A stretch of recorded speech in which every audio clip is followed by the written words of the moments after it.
Good morning to all of you student.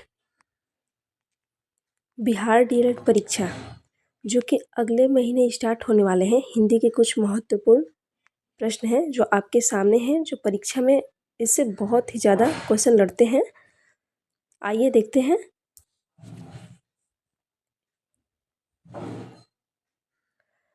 वर्ण वर्ण उस मूल ध्वनि को कहते हैं जिसके खंड या टुकड़े नहीं किए जा सकते, जैसे अ, ई, ख, ग, र इत्यादि। ये सभी वर्ण हैं क्योंकि इनके खंड नहीं किए जा सकते हैं। उदाहरण द्वारा मूल ध्वनियों को यहाँ स्पष्ट किया जा सकता है। राम और गंगा में चार चार मूल ध्वनियाँ हैं, जैसे कि आप देख रहे हैं, जिसके खंड नहीं किए जा सकते हैं, जैसे र, आ, म, अ, राम, ग, अ, य, आ, गया। इन्हीं अखंड मूल ध्वनियों को वर्ण कहते हैं। हर वर्ण की अपनी लिपि होती है। लिपि को वर्ण संकेत भी कहते हैं। वर्णों के समूह को वर्णमाला कहते हैं। हिंदी में कुल 48 वर्ण हैं जो इस प्रकार हैं। स्वर, आइए स्वरों को देखते हैं। स्वर कितने होते हैं? तो 11 होते हैं। अ, आ, ई, बड़ी ई, उ, बड़ा उ, ऋषि, ए, ओ, औ। व्यंजन, स्पर्श व्यंजन कितने होते हैं? 25।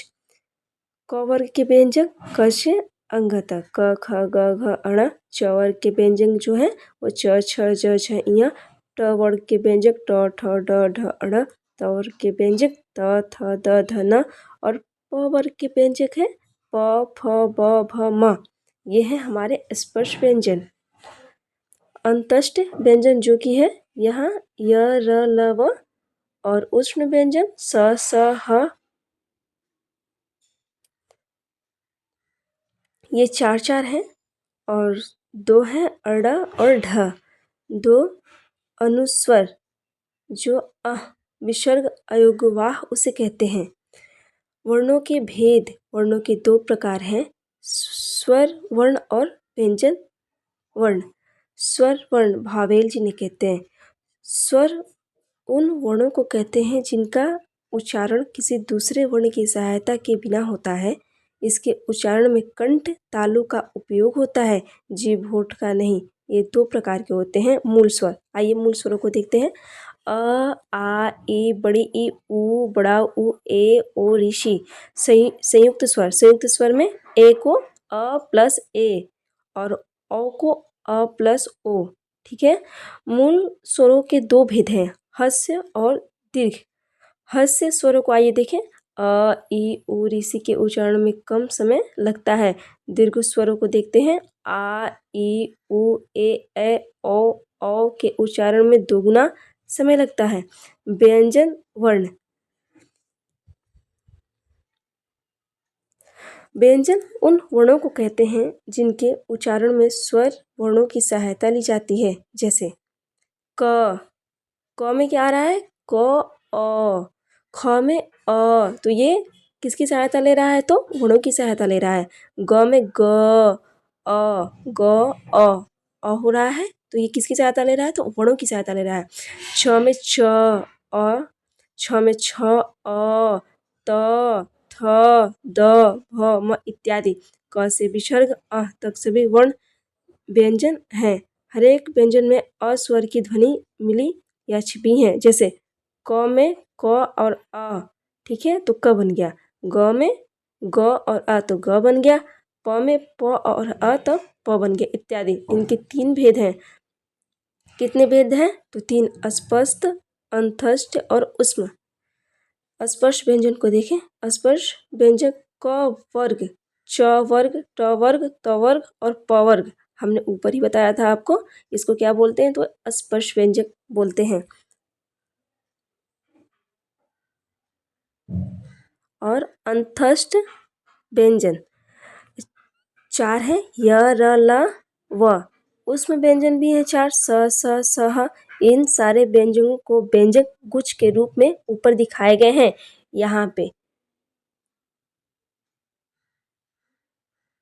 यहाँ पे देखिए आप।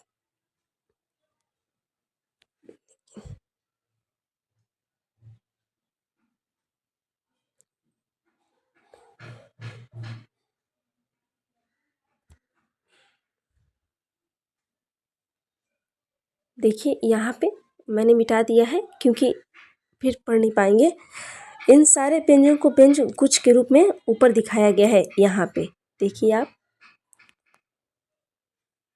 देखिए यहाँ पे दिखाया गया है, आपका देख लीजिए। ये इरेजर आ जा रहा है सामने। वर्णों की मात्राएं। व्यंजन वर्णों के उच्चारण में जिन स्वर मूलक चिन्हों का व्यवहार होता है उन्हें मात्राएं कहते हैं। ये मात्राएं कितनी होती हैं? तो 10 होती हैं, जिन्हें आ, बड़ी ई, छोटी ई, बड़ी ई, उ, ए, ओ, औ, ये मात्राएं केवल व्यंजनों में लगती हैं। जैसे का, छोटी की, बड़ी की, छोटाऊ को, बड़ाऊ को, क्री, के, कै, को इत्यादि। स्वर वर्णों की ही ह्रस्व दीर्घ छंद में लघु गुरु मात्राएं होती हैं। यहाँ पे देखिए, जो व्यंजनों में लगने पर उनकी मात्राएं हो जाती हैं। हाँ, व्यंजनों में लगने पर स्वर उपयुक्त 10 रूपों के हो जाते हैं। अनुस्वर और विसर्ग। आइए देखें, ये दोनों व्यंजन हैं क्योंकि इनके उच्चारण में स्वर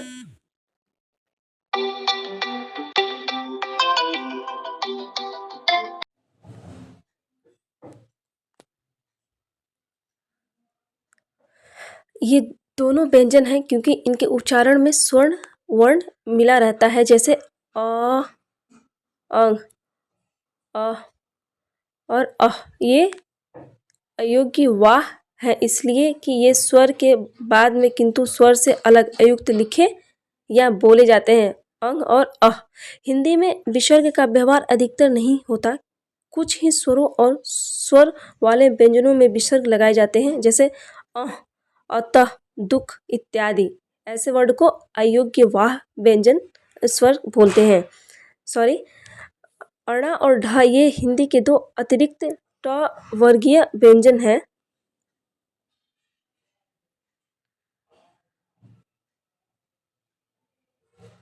ये शब्द के शुरू में नहीं आते। इनका किसी व्यंजन से संयुक्त रूप भी नहीं होता।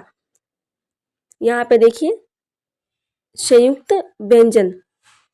संयुक्त व्यंजन संयुक्ताक्षर भी उसे कहते हैं। छ, त्र, स्र और ज्ञ। इसको ध्यान दीजिएगा, एग्जाम में आता भी है। ठीक है, संयुक्त व्यंजन किसको कहते हैं? तो छ, त्र, स्र और ज्ञ। हिंदी में ये संयुक्त व्यंजन है। ये स्वतंत्र वर्ण नहीं है, इसलिए हिंदी वर्णमाला में इन्हें प्राय स्थान नहीं दिया जाता। बात यह है कि इन व्यंजनों की रचना में दो व्यंजनों का मेल है। जैसे क और श को मिलाकर छ की, त और र के मेल से त्र की, स और र के मेल से स्र की और ज और य को मिलाकर ज्ञ की रचना है। ये संयुक्त व्यंजन कहलाते हैं। संयुक्ताक्षर में दो या दो से अधिक व्यंजनों का मेल होता है और दोनों के बीच स्वर नहीं रहता। जैसे सत्य, उत्थान, उत्पन्न, ख्याति, कार्य, राष्ट्र इत्यादि। ये संयुक्त व्यंजन एग्जाम में महत्वपूर्ण है, इम्पोर्टेंस है। आप देख लीजिए इसे। हिंदी ध्वनियों के उच्चारण स्थान। मुख के जिस भाग से वर्णों की ध्वनियों का उच्चारण होता है उसे उच्चारण स्थान कहते हैं। इन उच्चारण स्थानों को इस प्रकार दिखाया जाता है। जैसे जैसे हम बोलते हैं कंठ से हम कौन कौन से वर्ण को बोल सकते हैं। ठीक है, तो आइए देखें, उसे कंठ को कंठय वर्ण भी बोलते हैं। ठीक है, तो यहाँ पे आप देखिए, यहाँ पे सॉरी, मिट जाएगा फिर। हाँ, यहाँ पे देख लीजिए आप, कंठ अ, आ, क, ख, ग, घ, अंग। माइंड से देखिएगा कंठ को, अ, आ, क, ख, ग और अड़। ठीक है, कंठ वर्ण भी इसे बोलते हैं। ठीक है, और तालु से हम कौन से वर्ड से बोल सकते हैं वर्ण को? तो ई, बड़ी ई, च, छ, ज, झ, य, य और श। ठीक है, तो तालव्य वर्ण भी इसे बोलते हैं। मूर्धा से क्या बोल सकते हैं? तो ऋषि, ट, ठ, ड, ढ, अड़, र और स। एग्जाम में आता है, आप ध्यान से देखिए। और दंत, दांतों से, दंत को दंत्य वर्ण भी कहते हैं। त, थ, द, ध, न, ल और श है, ठीक है। ओठ, ओठ से क्या बोल सकते हैं? तो ऊ, ऊ को बोल के देखिए, ये ओठ से बोलते हैं। बड़ा ऊ को भी ओठ से ही बोलते हैं। और प, फ, ब, भ, म इसे भी ओठ से ही बोलते हैं, ठीक है। आप ध्यान से देखिएगा, इसे स्पर्श व्यंजन भी बोलते हैं। ये एग्जाम में महत्वपूर्ण है, आप देखिए जरूर। कंठ तालु, कंठ तालु से क्या बोलते हैं? ए और ए, कंठ तालव्य वर्ण भी इसे कहते हैं। कंठोस्त, ओ और औ, कंठोक्त वर्ण भी इसे कहते हैं। दंतोष्ठ, व को दंतोष्ठ से, दंतोष्ठ्य वर्ण भी बोलते हैं। नासिका, अड़, इय, ड़, न और म को नासिक्य वर्ण भी कहते हैं। देखिए ये इम्पोर्टेंस है, आप इसे देखिए। इससे महत्वपूर्ण क्वेश्चन आते हैं, आप देख लीजिए। इसे आते ही आते हैं। 2 क्वेश्चन इम्पोर्टेंस है, या 3-4 भी दे देता है, आप देख लीजिए। इससे फिर से रिवीजन कर दूं। देखिए, अस्पर्श व्यंजन, क से लेकर और म तक क्या है? तो अस्पर्श व्यंजन है, ठीक है। इतना दिमाग में रख लीजिएगा, ऐसे याद हो जाएगा। और पहले कंठ, तालु, मूर्धा, दंत और ओष्ठ माइंड में रखिए, और उसके बाद देखिए याद हो जाएगा। आप देख लीजिए इसे। विशेष द्रष्टव्य अण, अनुनासिक मूर्धन्य वर्ण है, जो अण की तरह शब्द के अंत में आता है। इसके कुछ अपवाद भी हैं, जैसे परिणाम, ड़ आया, प्रणाम आदि ऐसे। अनुतान, वर्णमाला में कुछ वर्ण ऐसे होते हैं जिनके उच्चारण में स्वर तंत्रियां परस्पर झंकृत होती हैं, जैसे ग, ज, द, ब, य, र, ल, व, ह आदि। ये घोष ध्वनियां कहलाती हैं। अनुतान एक प्रकार की सुरलहर है, जो सभी घोष ध्वनियों में वर्तमान रहती हैं। उच्चारण में सुर अथवा दान के पीछे चलने वाली ध्वनियां को अनुतान कहते हैं। इसे अर्थ परिवर्तन सुर भी कहते हैं। जब हम बोलते हैं तब शब्द अथवा वाक्य में सुरलहर रहती है। अच्छा, बस, हाँ आदि शब्दों में अर्थ, प्रसंग और प्रयोगों की उच्चारणात्मक भिन्नता रहती है। आइए प्रश्न देखते हैं।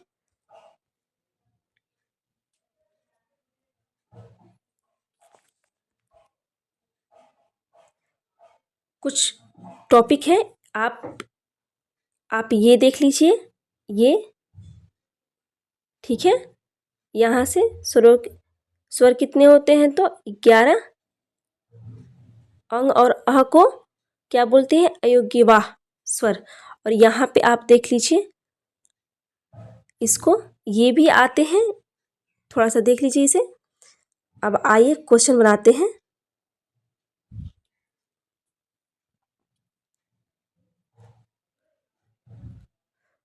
वस्तुनिष्ठ प्रश्न, भाषा किसे कहते हैं?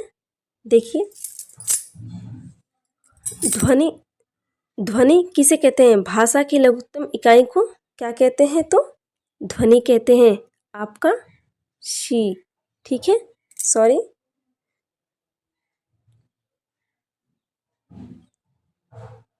कहाँ गया तीर? ये भाषा की लघुत्तम इकाई को कहते हैं। निम्नलिखित अक्षरों में कौन व्यंजन है? ठीक है, तो अ, उ, ई ये क्या हो गया? तो स्वर हो गया। और श जो हमारा है वो क्या है? तो ये व्यंजन है, ठीक है। अब आइए देखते हैं।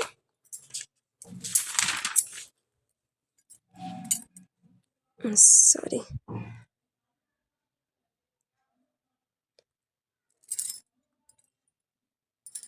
इसमें ये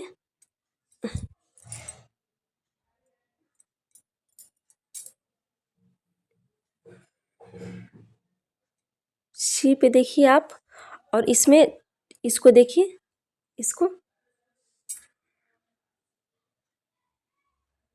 इसको देख लीजिए। अब आइए यहाँ पे देखते हैं हम।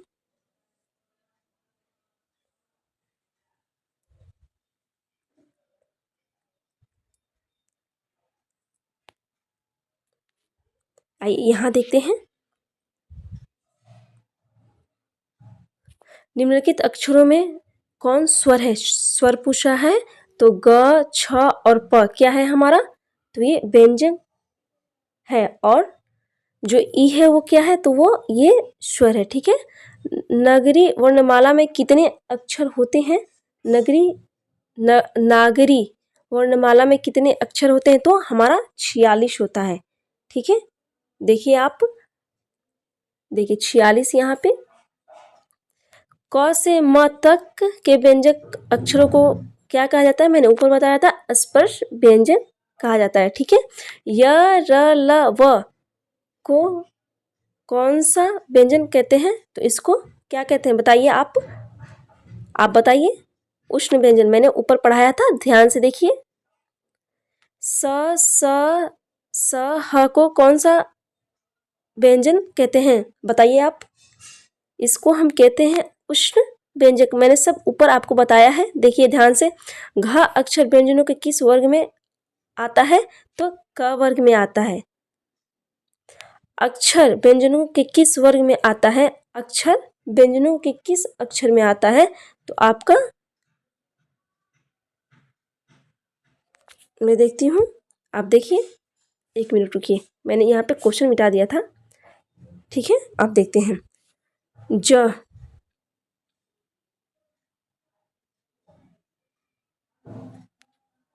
जो ज है अक्षर व्यंजनों को किस वर्ग में आता है? तो क में आएगा।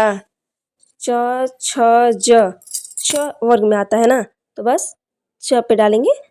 अण अक्षर व्यंजनों के किस वर्ग में आता है? कमेंट्स करिए, बताइए हमें, बताइए। ये अड़ा, ट, ठ, ड, ढ। देखिए, बताइए आप।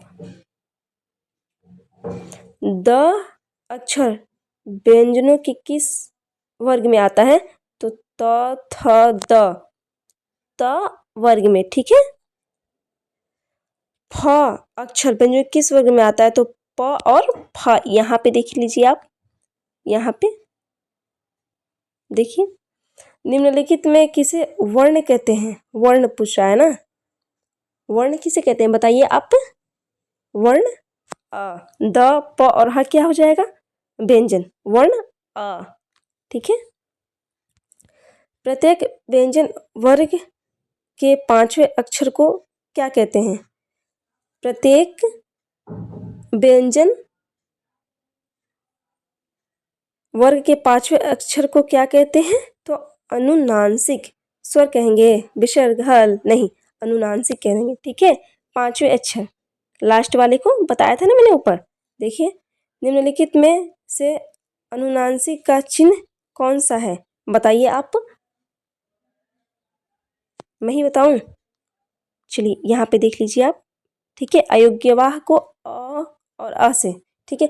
क ध्वनि का उच्चारण स्थान क्या है? नीचे दिए गए उच्चारण स्थानों में से चुनकर सही उच्चारण स्थान लिखें।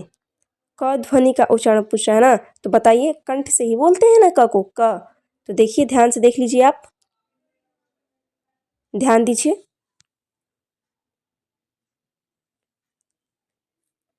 ख ध्वनि का उच्चारण स्थान क्या है? क के साथ ही ख आएगा ना, तो इसको भी हम कंठ से ही बोलेंगे। देखिए यहाँ पे ए है आपका।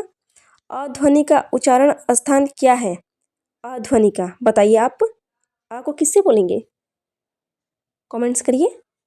अ को कंठ से ही बोलेंगे हम, ध्यान दीजिए। ट ध्वनि का उच्चारण स्थान क्या है? ट को बोला है, बताइए, मैंने ऊपर आपको बताया था, मूर्धा से। ठीक है। ट को। अण ध्वनि का उच्चारण स्थान क्या है? नासिका, नासिक, मैंने बताया था ना। देख लीजिए, यहाँ से क्वेश्चन लड़ते हैं आपके, इम्पोर्टेंस पॉइंट्स है। त ध्वनि का उच्चारण स्थान क्या है? त, तो यहाँ पे हो जाएगा कंठ से, दंत से, तालु से, ओठ से, दंत से। ठीक है। देखिए यहाँ पे देख लीजिए, यहाँ पे देखिए, कंठ, तालु, मूर्धा, दंत, ओष्ठ। ये पॉइंट याद करिए, ये वाला, ये पॉइंट याद करिए, आपको सब क्वेश्चन लड़ जाएंगे। आप देख लीजिए यहाँ से, देखिए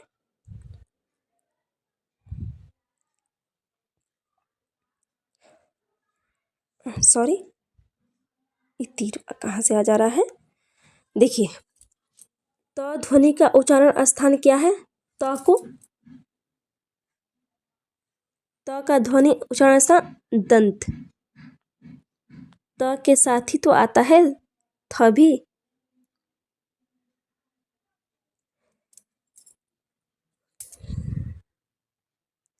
थ ध्वनि का उच्चारण स्थान क्या है? तो दंत। ठीक है। द ध्वनि का उच्चारण स्थान क्या है? द, त, थ, द। बताइए, कमेंट्स करिए आप, मैं ही बताऊं। दंत। हिंदी की उत्पत्ति किस भाषा से हुई है? मोस्ट इम्पोर्टेंट क्वेश्चन है। आप देखिए, हिंदी की उत्पत्ति किस भाषा से हुई है? आप बताइए हमें। संस्कृत, हमारा संस्कृत भाषा से है। ठीक है।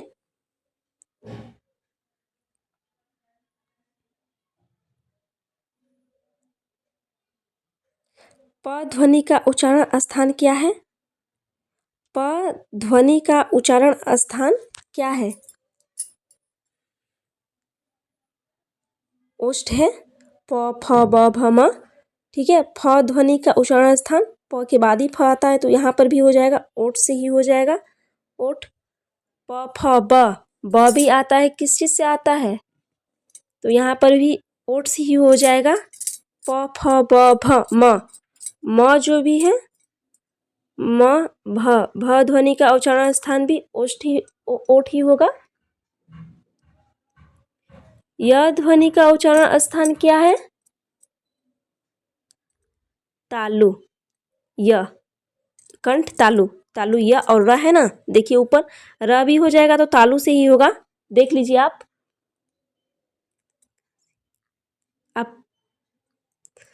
ल ध्वनि का उच्चारण स्थान क्या है? ल ध्वनि का उच्चारण स्थान मूर्धा है। ठीक है।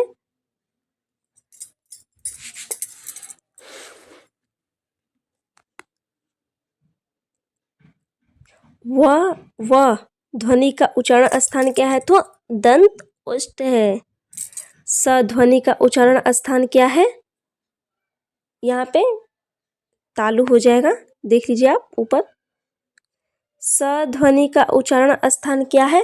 श ध्वनि का उच्चारण स्थान तो मूर्धा है। देखिए आप, स ध्वनि का उच्चारण स्थान क्या है? स ध्वनि का उच्चारण स्थान दंत। ह ध्वनि का उच्चारण स्थान क्या है? ह ध्वनि का उच्चारण स्थान कंठ।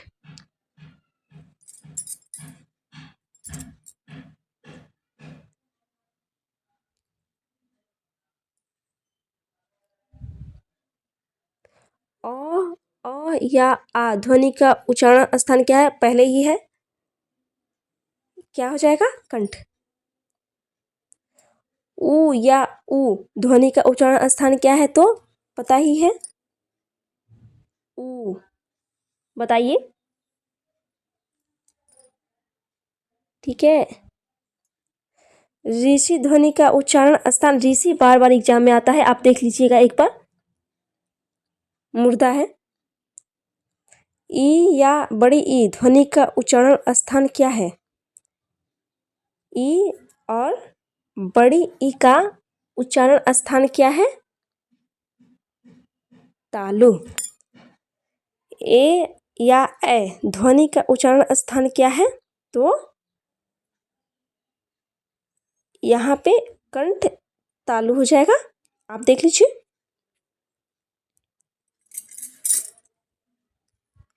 ओ और ओ या औ ध्वनि का उच्चारण स्थान क्या है? बताइए। कंठ हो जाएगा। तालु, तालु ओष्ठ, कंठ ओष्ठ होगा। ठीक है। इसमें बी सही है। आप देखिए 44 का देख लीजिए, 44 का। अड़ य ड़ न म पंचमाक्षर ध्वनियों का उच्चारण स्थान क्या है? आप बता सकते हैं, आपने ऊपर देखा है। बताइए, नासिक होगा। ठीक है। उच्चारण स्थान के विचार से निम्नलिखित में से सध्वनि का को क्या कहते हैं? सध्वनि को क्या कहते हैं? दंत्य। सध्वनि को क्या कहते हैं बताइए? दंत्य।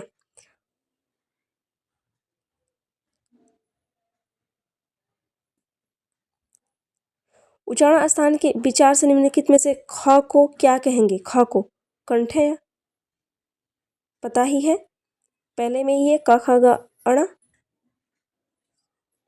उच्चारण स्थान के विचार से निम्नलिखित में से छ को क्या कहेंगे? पता ही है आपको, कंठे। नहीं नहीं नहीं नहीं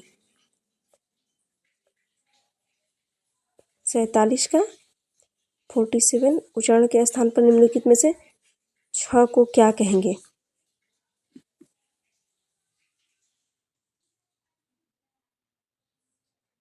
तालव्य कहेंगे। उच्चारण स्थान के विचार से निम्नलिखित में से र को क्या कहेंगे? र को क्या कहेंगे बताइए? मूर्धन्य कहेंगे। ठीक है, ध्यान से देखिए। उच्चारण के विचार से निम्नलिखित में से फ को क्या कहेंगे? फ को क्या कहेंगे? कंठे कहेंगे, तालव्य, दंत, ओष्ठ कहेंगे। ओष्ठ देखिए ध्यान से। उच्चारण स्थान के विचार से निम्नलिखित में से ब को क्या कहेंगे? ब को बताया जा रहा है यहाँ। ब को बताइए। ओष्ठ्य, दंतोष्ठ्य, कंठोष्ठ्य, अनुनासिक, ओष्ठ्य। आप देख लीजिए। बहुत बहुत धन्यवाद वीडियो देखने के लिए। इम्पोर्टेंस क्वेश्चन है, आप देखिए। एग्जाम में इससे क्वेश्चन आते हैं, आप देखिए ज़रूर।